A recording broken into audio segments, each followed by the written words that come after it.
Gravando. O assunto de hoje é este aqui.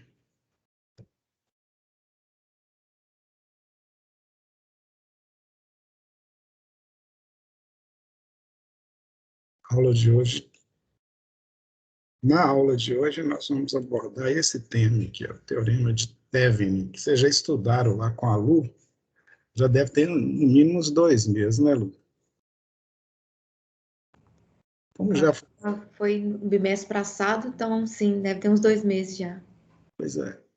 Geralmente as práticas elas ficam razoavelmente defasadas da teoria. É histórico isso, né? E é bom também que seja, porque quando a gente for fazer a prática, vocês já estão bem, sabendo bem o assunto e podem aproveitar melhor os aspectos que a gente aborda aqui, que são, em tese, um pouquinho diferentes dos que se vê na teoria, porque a aula é prática, né? Se fosse um laboratório, eu não usaria esse termo em tese. Se fosse um laboratório, eu expandiria mais essa comparação, dizendo que seria uma visão diferente, uma visão mais prática. Mas como a gente não tem aqui laboratório disponível, apesar do simulador que a gente usa ser bom, né, um aspecto assim de representar a prática,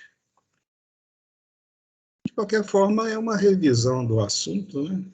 E aquele aluno que chegou atrasado, que não acompanhou bem as aulas, tem mais uma oportunidade de ver o mesmo assunto. Legal? Então, nós vamos ficar hoje no teorema da superposição, desculpa, teorema de Thevenin. Não sei porque toda hora eu falo teorema da superposição, que não tem nada. Bem, o circuito é este aí, gente. Já é o velho conhecido de vocês, vamos utilizá-lo para treinar o uso do teorema de Thevenin, ou Thevenin, como algumas pessoas dizem. Eu não sei qual é a pronúncia correta e nem estou muito preocupado com isso, não. Como eu disse, é aquele circuito conhecido, né, o T, constituído por 3 resistores, e nós vamos aplicar o teorema entre os pontos, entre essas bolinhas aqui, que eu vou chamar de pontos A e B. Antes, eu gostaria que vocês me dissessem, alguém aí me dissesse, o que é que estabelece o teorema de Thevenin, gente? Alguém me ajuda aí? Qual que seria mais ou menos o enunciado dele?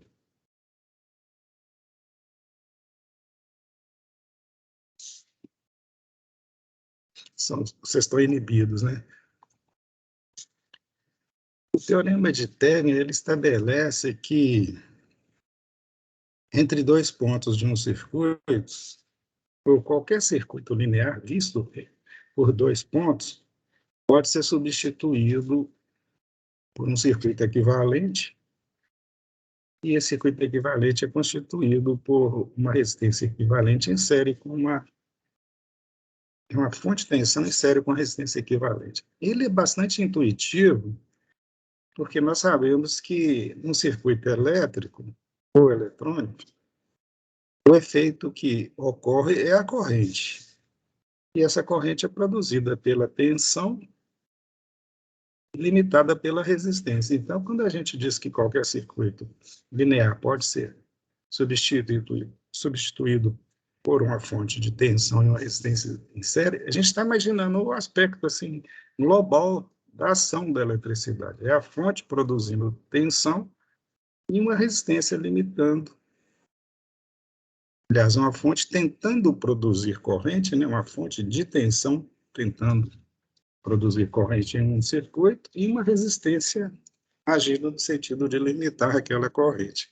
Se é no sentido de limitar, ela deve ser considerada em série, isso? Então é intuitivo, como eu disse, a gente imaginar que qualquer circuito pode ser considerado como uma fonte de tensão em série com resistência. Qualquer componente que você coloque entre 2 pontos de um circuito, ao olhar, entre aspas, para o circuito, ele vai ver aquela fonte de tensão produzindo ou tentando produzir corrente, né, e o elemento que vai limitar aquela corrente, que vai estabelecer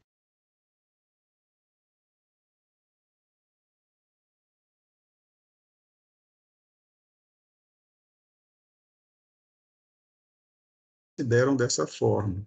E eu acho legal considerar dessa forma. Todo sistema pode ser dividido em dois sistemas. Um é aquele no qual eu vou aplicar o teorema. E o outro sistema é onde você aplicou ou considerou o circuito equivalente. Explicando melhor, usando esse modelo que está aqui na frente de vocês, eu posso considerar esse simples circuito como dois sistemas. Quando eu estiver, por exemplo, aplicando o teorema entre os pontos A e B,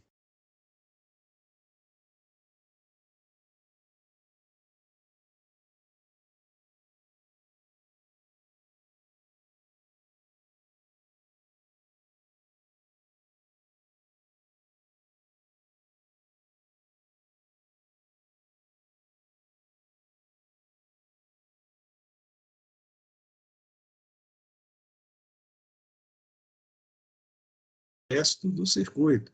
Nessa situação aqui, seria o R1, esse resistor, e esse R2 aqui, as duas fontes. Esse sistema onde eu aplico o teorema, isto é, substituo pelo equivalente, ele tem que ser linear, porque tem que haver correlação entre a corrente e a tensão, que é a resistência, e ela tem que ser linear, então tem que ser constituído por resistores ou semelhantes, né? Isto é, componentes que têm resistências lineares. Já o sistema 2, no caso aqui no exemplo é o resistor, ele não precisa ser linear. Então, quando a gente aplica o teorema de Thevenin, eu aplico na parte que é linear. Se não tiver parte nenhuma linear, eu não posso aplicar. E a receita de bolo é a seguinte: primeiro passo, eu desconsidero o sistema 2, quer dizer, eu retiro o resistor daqui, para poder verificar o que esse resistor, o que esse sistema 2 enxerga olhando para o resto do circuito. Então, eu retiro o resistor, imagino que eu retirei o resistor, que é o primeiro passo, e calculo ou descubro quais são os elementos que vão tentar produzir e limitar a corrente sobre aquele resistor que eu tirei, ao ser recolocado ou estando ele lá, entendeu? E conforme eu disse, o que eu retirei não é necessariamente um componente, ou não precisa ser necessariamente um componente linear. Na prática de hoje, eu vou resolver esse circuito considerando um elemento resistivo, o R3, e depois eu vou retirar o resistor e colocar no lugar dele um componente não linear para vocês verem que se pode aplicar da mesma forma, desde que a parte que eu apliquei, o teorema, seja linear. Então, vamos ao passo seguinte aqui. Deixa eu ver o que tem. O que eu fiz aqui? Peguei o mesmo circuito exemplo, no circuito T, e retirei o resistor, primeiro passo. Para eu poder olhar para os terminais onde estava o resistor e imaginar o que o resistor vai enxergar se ele for colocado ali de novo. Então, está aqui, ó, o diagrama esquemático está aqui, e vou substituir o sistema de fora, né, o sistema que tem que ser linear, e né, porque são duas fontes e dois resistores, pelo circuito equivalente que está aqui. Ó. Esse circuito tem que ser equivalente ao de cá. Quando a gente diz que ele é equivalente, significa que o que eu tirei, que é o R3, se eu recolocar ele aqui, ó, no equivalente, sobre ele vai acontecer a mesma coisa que acontece quando ele é colocado no ponto original aqui, ó. Por quê? Porque esse aqui é equivalente. Só que para ele ser equivalente, eu tenho que calcular usando certos critérios, né? Para saber o que o componente que eu retirei está enxergando. Na realidade, como eu disse, são os dois elementos, a fonte de tensão equivalente e a resistência equivalente. Então, quando eu retiro esse resistor, eu calculo a tensão que aparece aqui, ó. E vocês observem que é fácil de calcular. Geralmente, esses teoremas são usados para simplificar circuitos mais elaborados. Quando eu tenho um circuito bem mais elaborado, com bem mais componentes, a gente pode aplicar por partes. Eu vou simplificando aqui e ali, substituindo pelos equivalentes, até chegar no ponto que fica um circuito simples, talvez como esse aqui. não é assim, ficando assim, é muito produtivo eu aplicar o teorema de Thales. Isso é muito simples, né? Não há necessidade às vezes, né? Mas quando o circuito é cheio de componentes, fonte, tensão, resistores e tal, ele ajuda bastante. Então, vamos aqui. Como que eu calcularia essa queda de tensão aqui, ó? Observe que tem uma malha de fora, né? Duas fontes de tensão em série subtrativa, não é bem isso? O negativo de uma está ligado no negativo da outra. Vou aproveitar e chamando a atenção para esses detalhes como revisão, tá, gente? Quando eu tenho duas fontes em série dessa forma, a resultante é a maior menos a menor com a polaridade da maior, não é isso? E, e essa tal resultante é aplicada entre os extremos, né? Entre o fio vermelho que está aqui, ó, e esse outro vermelho que está do lado de cá. Entre esses dois vermelhos aqui, vai aparecer o valor dessa fonte, que é de 12, menos o valor da outra fonte, que é 5, portanto, 7 volts. Então, vai aparecer 7 volts aqui, com a polaridade da maior, que é de 12. Então, esse ponto do circuito, o lado esquerdo aqui, ó, ele é positivo em relação ao direito. Dessa forma, essa tensão aplicada a esses dois resistores aqui, ó, se divide em dois valores e mantém a relação de polaridade, isto é, o lado esquerdo é sempre positivo em relação ao lado direito. Então, aqui é mais, aqui é menos, aqui é mais, aqui é menos, e assim por diante, tiver mais resistores no caminho. Para eu calcular a tensão entre os pontos A e B, entre essas duas bolinhas aqui, ó, a forma mais tranquila de calcular é pegar esse valor de tensão aqui, ó, que eu sei que é 12, e subtrair dessa queda de tensão. Por que que é subtrair, não somar? Porque o positivo da fonte está ligado no positivo da queda de tensão desse resistor. Então, isso é uma queda, é uma redução. Então, entre esse ponto e esse, eu vou ter o 12 menos essa queda de tensão aqui. É só calcular essa queda de tensão e subtrair o valor de 12. Aqui já está calculado para vocês. A tensão sobre R1 é igual o V1, 12, menos o V2, 5, isto é 7, vezes o valor do resistor, não é assim que a gente calcula a tensão, pega a tensão nos extremos, que se calcula uma queda de tensão, desculpe, pega a tensão entre os extremos, multiplica pelo resistor onde eu quero saber a tensão ou a queda de tensão e divide pela soma de todos os resistores que estão em série. Está aqui, ó. Portanto, vai dar 4,72. Eu tenho 4,72 volts aqui com o positivo à esquerda e o negativo à direita. Como eu quero a tensão entre esses dois pontos aqui, que é a tensão que eu chamo de tensão Thevenin, ou Thevenin, eu pego o 12, subtraio de 4,72, então eu sei que a tensão que existe aqui, ó, é 7,28 volts. É importante também colocar, gente, que se você está num laboratório e não quer calcular nada, e tem um circuito e quer saber qual que é a tensão térmica do circuito, aplicada ou considerada entre dois pontos, basta você tirar o componente daqueles dois pontos, ou abrir aqueles dois pontos, normalmente abrir e retirar o componente, e está com o voltímetro lá. O voltímetro vai marcar a tensão equivalente Thevenin. Por quê? Porque eu retirei o componente, né? Quando a gente retira o componente, o circuito aplica ali, ou faz com que haja ali uma tensão, que é a tensão que o componente enxerga ao ser recolocado ali. Isso é tensão Thevenin. Então, o que que eu fiz? Abri o circuito, pus o voltímetro lá, suponho que eu estou dentro do laboratório, né? Montei esse circuito aí, tirei o resistor, pus o voltímetro e vou medir a tensão. A tensão medida é a tensão Thevenin. Então, toda vez que você abre o circuito e põe um voltímetro lá, você já está medindo. Então, você tem essa opção de, quando está no laboratório, de não precisar de calcular nada.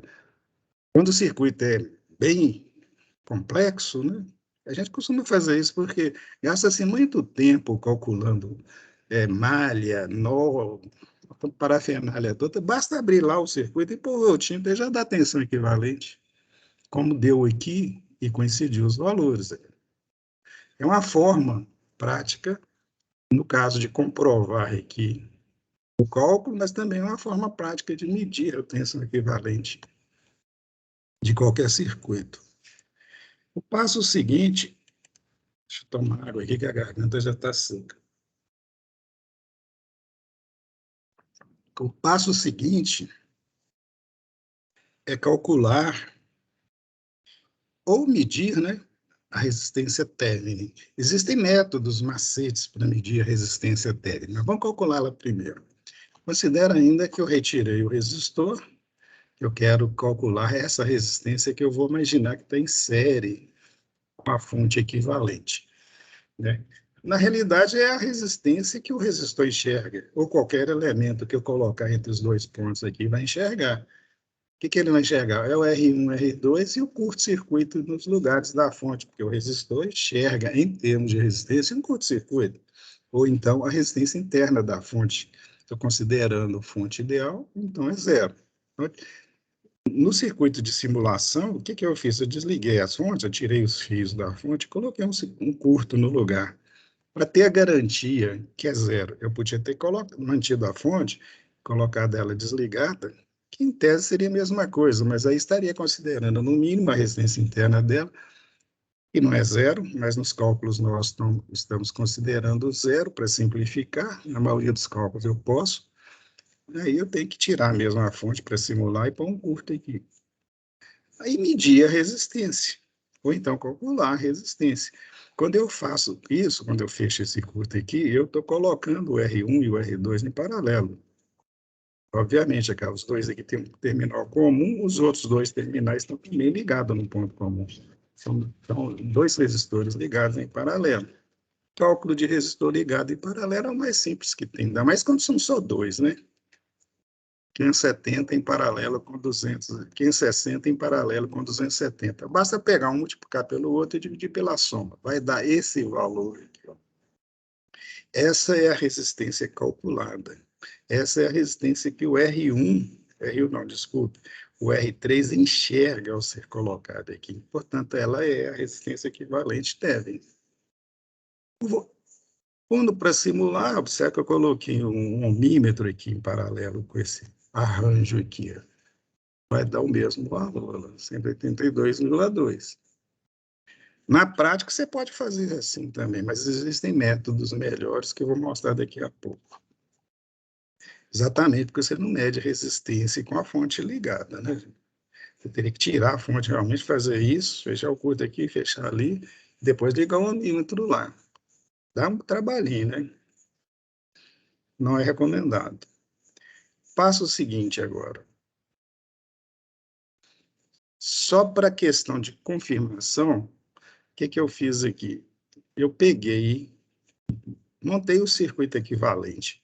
Essa fonte aqui, ó, o valor dela é o 7,28 que nós usamos. Na realidade é 7,30, porque essa fonte aqui não dá, não dá para ajustar para 7,28. E coloquei em série com ela uma resistência igual ao valor Thevenin calculado.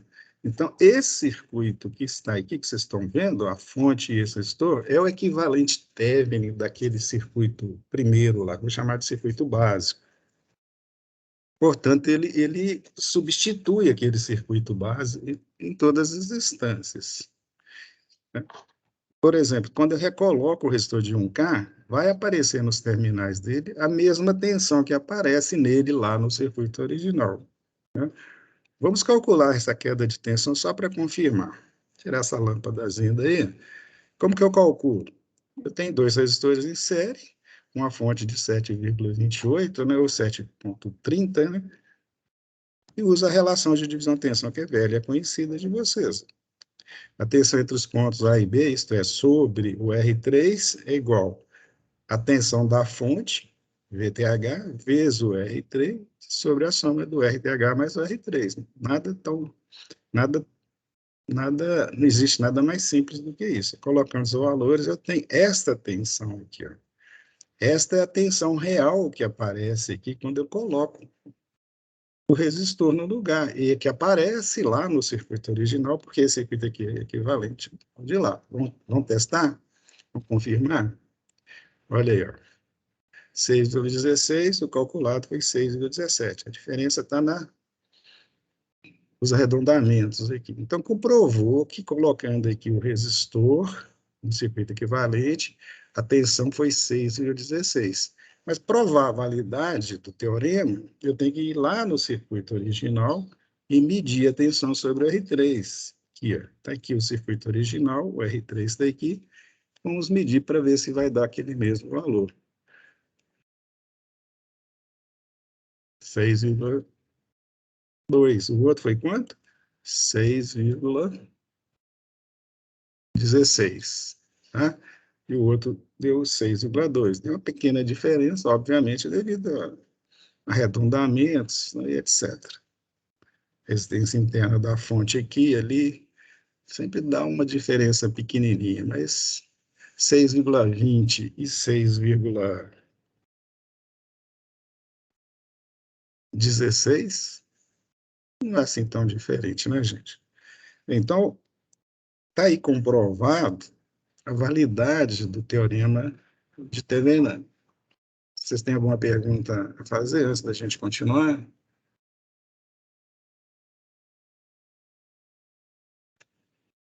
Você dá uma, dá uma conferida no chat para nós aí, por favor. Tá, não tem. Então, continuando. Bem, agora eu quero demonstrar para vocês um outro aspecto, aquela história de dois sistemas onde eu aplico o teorema, quer dizer, o que eu retiro para aplicar o teorema entre dois pontos pode ser ou não linear. E eu vou fazer dessa forma aqui. Eu peguei o mesmíssimo circuito que estava lá, com os mesmos valores, portanto, ele tem o mesmo equivalente Thevenin, e troquei o resistor por um diodo. Aqui nós temos um diodo, tá vendo? É um diodo de baixa potência. E ele é um componente não linear. Vocês lembram da curva característica de um diodo? Ela, inicialmente, ela vai subindo, assim, formando uma curva quase uma exponencial. Depois ela fica quase plana, com o eixo horizontal, depois dá outra curvinha e fica vertical. Quer dizer, isso tem nada de linearidade, uma curva totalmente diferente de uma linha reta. Então, o diodo, com isso, ele tem regiões que ele trabalha, né? Na polarização direta, ele trabalha na parte que a curva dele é quase vertical, tá? Lembrando das últimas experiências que a gente fez no final do ano passado. Ele também pode ser considerado assim, quando eu polarizo ele diretamente, ele apresenta uma queda de tensão, obviamente, como qualquer componente. Se ligou a tensão nos terminais, aquela tensão é a queda de tensão. O diodo tem uma queda de tensão típica, quase todo diodo tem aquela curva vertical, numa região, em termos de valor de tensão, em torno de 0,7 volts. O que quer dizer isso? Se eu polarizo diretamente um diodo, ele é um elemento condutivo que apresenta uma queda de tensão em torno de 0,7. Um pouquinho menos, um pouquinho mais, depende do tipo, da potência daquele diodo, né? Tem diodos que chegam até 3 volts ou mais, mas aí é diodos, conforme eu já até comentei com vocês, com correntes de centenas até milhares de amperes. São diodos de potência muito alta. Outra coisa a ser considerada na eletrônica. Basicamente, tá? Existem dois tipos de diodos, dependendo do material. Um é o diodo de silício, que é o mais comum, quase todos os diodos que existem são diodos que utilizam o semicondutor silício, mas tem alguns que usam o germânio. O germânio apresenta uma tensão bem menor que o silício, geralmente em torno de 0,3, 0,15, 0,2 volts, dependendo do tipo de diodo, dependendo da potência daquele diodo. Normalmente a gente não faz referência se é de diodo de silício ou de germânio nos cálculos. Por quê? Porque geralmente o diodo é de silício mesmo. Então já está implícito que o diodo é de silício, da mesma forma que está implícito que a queda de tensão nele, quando ele está polarizado diretamente, é 0,7 volts. Tá certo? Então nós vamos considerar esse diodo aqui como uma queda de tensão de 0,7 volts no circuito. Quando ele estiver no circuito e se ele estiver polarizado diretamente. Quando a gente determina o equivalente Thevenin da parte externa, que seria o sistema 1, Pode ser que a tensão VAB, gente, seja negativa. Pode ser, né? Se ela for negativa, se ela fosse negativa, o diodo estaria polarizado reversamente, né? Mas eu sei que ela é positiva porque eu já calculei ela antes, deu 7,28. Então, o diodo está polarizado diretamente. Entendeu? Deixa eu ver se tem alguma coisa por trás aqui, só para eu lembrar. Tem não. Bem, então, eu tenho o passo, vou mostrar o passo seguinte aqui, ó. Eu tenho aqui diagrama esquemático do circuito, já considerando o equivalente que nós já calculamos e o diodo ali, ó. Por trás disso aqui, o que, que nós temos? Deixa eu ver se tem alguma coisa. Tem não. Aqui tem. Deixa eu voltar lá e tirar o, tirar o, tirar a cortina daqui, né? Vou chamar assim. Eu quero fazer o seguinte, calcular a corrente no diodo, usando o circuito equivalente. Vai dar um valor que eu vou depois mostrar lá no circuito original, que é a mesma corrente, para mostrar para vocês que eu posso aplicar sem problema nenhum o teorema numa carga ou num elemento que não seja linear. Tem que ser linear ao sistema 1. Volto a repetir. Então, veja bem o circuito aqui. Ó. Eu tenho VTH, 7,28, no caso é 7,3, mas vamos considerar aqui o teórico. O resistor TH, RTH, que já calculado, 182,2, e um diodo cuja tensão nos terminais dele tipicamente é 0,7. Eu estou falando tipicamente porque é real, isso é real. Todo diodo de silício tem uma tensão nessa faixa, um pouco mais, um pouco menos, e é típico nos cálculos da eletrônica eu considerar 0,7.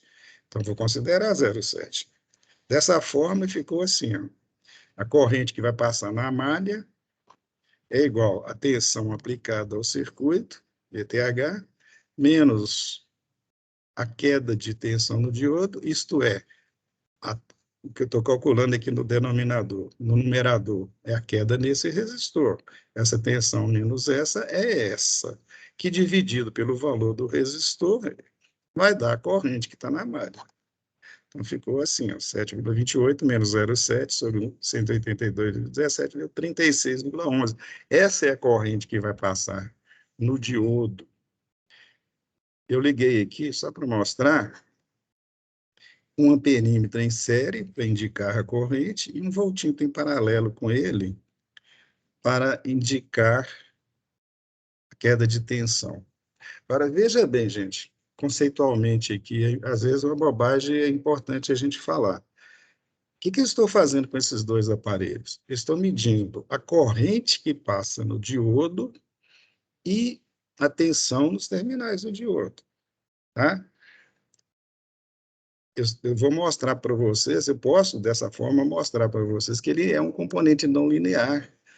Por quê? Para um certo valor de corrente, eu tenho 0,7. Se eu mudar essa fonte aqui e variar a corrente, eu vou ver que a corrente aqui variou, mas a tensão não vai variar. Por quê? Porque ele não é linear, a tensão não varia conforme a corrente.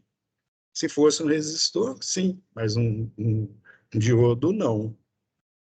Bem, de qualquer forma, eu vou pôr para simular aqui. O que nós temos aqui? Uma corrente, esse primeiro aparelho aqui está na escala de 200 miliamperes, eu marcar a corrente. 36 mili, o calculado foi 36,1. Vamos aceitar como verdadeiro.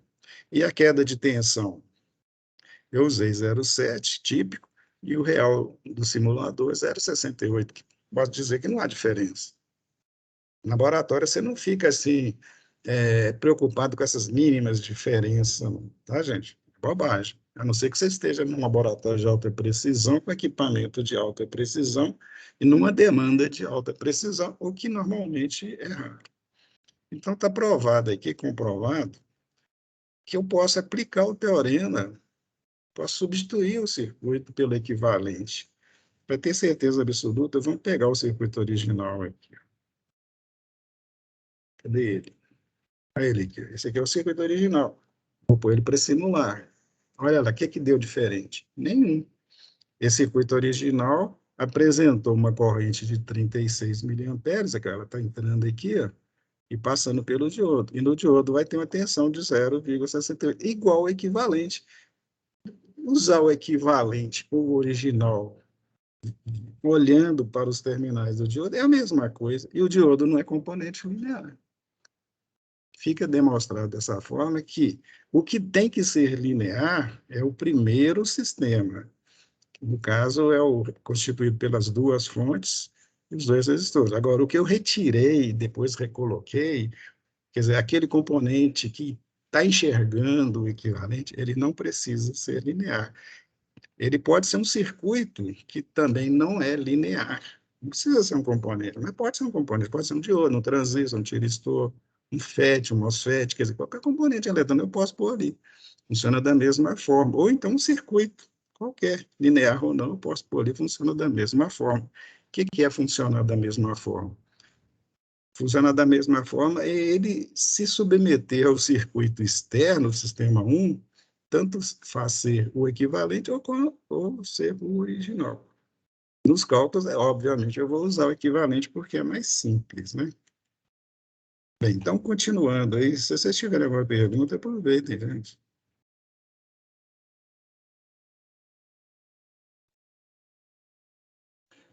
Olha aqui, o que nós temos, o que nós vamos demonstrar aqui? É o macete, tá?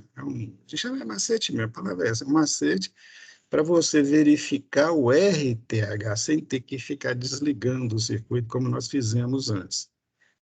E você já tem o VTH. Como você tem o VTH?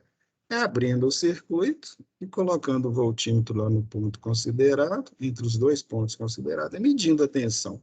Ou então calculando, mas eu não quero calcular. Estou no laboratório, o circuito é muito elaborado, eu quero perder tempo com cálculo. Eu quero verificar o equivalente térmico daquele circuito sem cálculo nenhum. Então, o que eu faço? Abro o circuito nos pontos considerados, vou abrir aqui, ó. Vou tirar esse fio aqui, ó. Vou abrir o circuito. Abre aí, rapaz. Abri o circuito. Abri. Está totalmente aberto. Essa parte de fora é o sistema 1 que a gente já calculou o equivalente dele. Eu não estou aqui, eu não mudei para não ficar tendo que calcular de novo. Então, eu já tenho esse circuito, eu sei que a tensão calculada, que já até foi medida antes, é 7,28. Então, toda vez que eu abrir o circuito e pôr um voltímetro lá, ele vai marcar 7,28.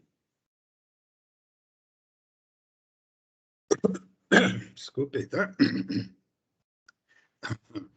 Eu não sei se esse ram meu aqui é a gripe ou a velhice. Bem, voltando. Eu quero mostrar o seguinte, qualquer que seja o circuito externo aí, o sistema 1, se você quer saber praticamente qual que é o equivalente, qual que é a tensão térmica, né?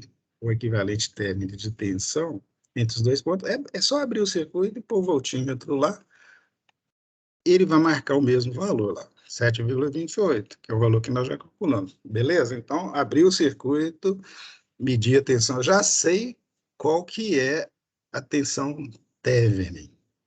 Agora eu quero saber qual que é a resistência Thevenin. Eu vou tirar isso daqui para mostrar onde que eu quero chegar. Primeiro eu vou voltar para fechar o circuito, né? O que eu fiz aqui? Liguei um potenciômetro em paralelo. Tirei o resistor, né? Já tinha tirado, e coloquei um potenciômetro. E vou usar o que a gente chama de método do potenciômetro para verificar o equivalente RTH. O que eu fiz aqui? Ó? É isso aqui. Ó. O que eu estou considerando aqui? Eu estou considerando uma fonte equivalente Thevenin, que é aquela que eu já medi, deu 7,28, em série com uma resistência térmica que eu não sei, digamos. Já sei, é o 182, que eu calculei antes, mas mesmo que eu não sei. Esse circuito ainda não sei. E coloquei um potenciômetro em série, que é o que está aqui. Ó. Colocar o potenciômetro em série no equivalente ou no real é a mesma coisa. Mas vamos analisar olhando um equivalente. Observe que eu vou ajustar o potenciômetro aqui. O que vai acontecer quando eu ajusto o potenciômetro? Aliás, antes de ajustar o potenciômetro, que eu tenho aqui? Um circuito constituído por uma fonte de 7,28, a fonte equivalente, um resistor que eu não sei o valor, entre aspas, né? E um outro resistor que eu pus aqui, que é o potenciômetro. Então, eu vou dividir a tensão VTH em duas quedas de tensão. Agora, qual é a relação entre RTH e do potenciômetro que eu posso utilizar para me simplificar e saber o valor do RTH? Alguém me diria? É simples. Se os dois resistores forem iguais, a tensão não fica dividida em dois valores iguais, isto é, o VTH fica metade aqui e outra metade aqui. Então, quando eu quiser saber o valor do RTH, basta ajustar o potenciômetro até que a tensão fique a metade do VTH. Sem o potenciômetro aberto, fica VTH. Com o potenciômetro, aí se divide. Mas se eu for ajustando o potenciômetro, essa divisão vai sendo variável, quando quando essa divisão fizer com que acontecer de tal forma que fica a metade de cada um, é porque os dois resistores são iguais. Vamos simular para ver? Eu vou usar aqui o circuito real.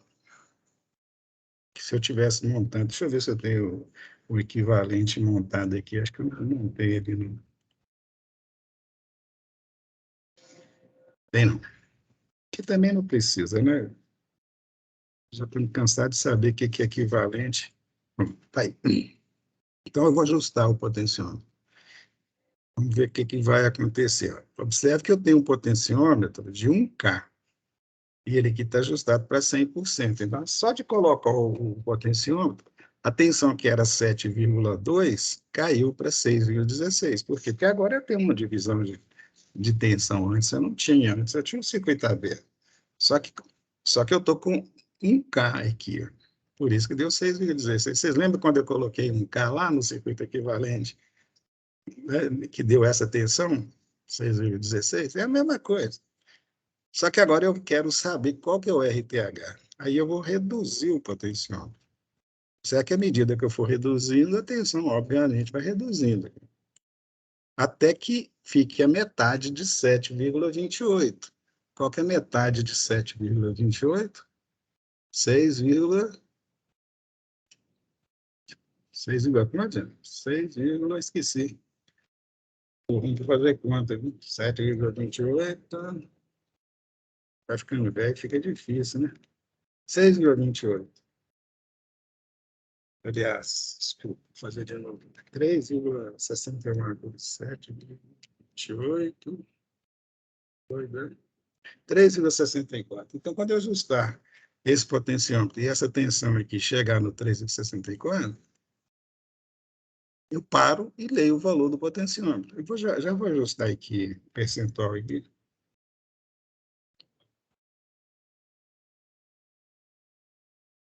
Ajustei o potenciômetro progressivamente até chegar na metade do VTH, que é 7,28 por 2 deu esse valor aqui. Então, o que está acontecendo naquele momento? O potenciômetro está com o valor do RTH, simplesmente. Aí eu pego e leio o valor do potenciômetro. Qual que é o valor? É um potenciômetro de 1K, está ajustado para 18,2%, então é 182. É o mesmo valor que nós calculamos. Claro, considerando as casas decimais relativas, né? Bem, esse método é simples. Por que é simples? Porque eu tenho um circuito elaborado, genericamente, cheio de componentes, onde tal. Abro o circuito, meço a tensão, achei o VTH. Opa! Aí eu ponho um potenciômetro lá e vou ajustando até que a tensão lá, vista por um voltímetro, atinja a metade do valor VTH. Pronto, aí eu sei qual que é o RTH. Aí já tem o equivalente térmico sem cálculo nenhum. Quando o circuito é muito grande, muito elaborado, é assim que a gente faz no laboratório. A gente usa o método do potenciômetro para verificar o RTH e o voltímetro para medir o VTH. Simples e direto. Tá claro? Entenderam? Acho que sim, né, gente? Estou olhando aqui, ninguém está falando nada, mas acho que entenderam sim. Essa turma entende fácil. Vamos só fechar o assunto usando um outro método aqui, ó, para verificar a mesma coisa. Que mesma coisa? O RTH. É chamado de método do curto-circuito. Nesse caso, eu fecho um curto-circuito entre os pontos A e B.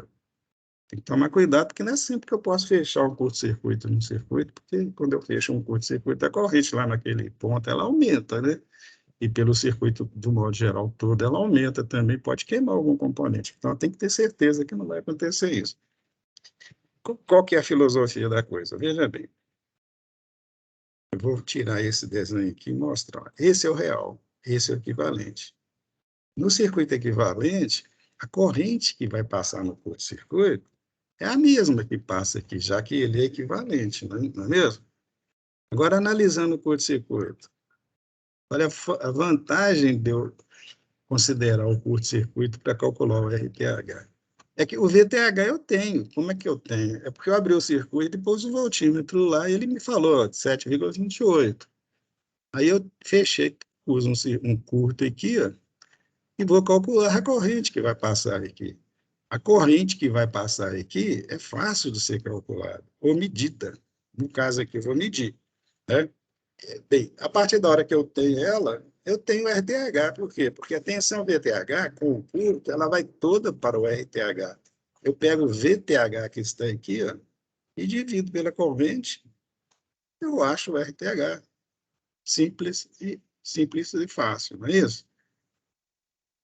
Vamos testar isso aqui. Primeiro eu vou calcular a corrente, depois eu vou medir a corrente. Vou chamar essa corrente de ISC, S de short e C de circuit, então a corrente de curto-circuito. Ela está calculada atrás desse bonequinho aqui. Veja bem, olhando a malha real, o circuito real, eu sei que tem uma corrente aqui e uma outra corrente do outro lado.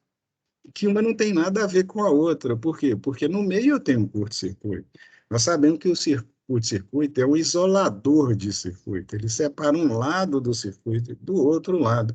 Ele faz com que o que acontece de um lado não interfira nem é interferido pelo outro lado, não é isso? Por quê? Porque, de qualquer forma, a corrente que esse lado produz, ela passa por aqui e não vai para lá. Por quê? Porque ela vai achar o melhor caminho, que é o curto-circuito. Da mesma forma do outro lado, não é isso? Então, vamos calcular a primeira componente, que eu vou chamar de ISC1. Eu vou pegar os 12 volts lá e dividir pela resistência. 12 volts dividir por 560 ohms, tá aqui, ó, 21,43. Então, tem uma primeira componente aqui, na realidade, eu estou aplicando o teorema da superposição. Depois eu calculo o segundo, o SC, duas linhas.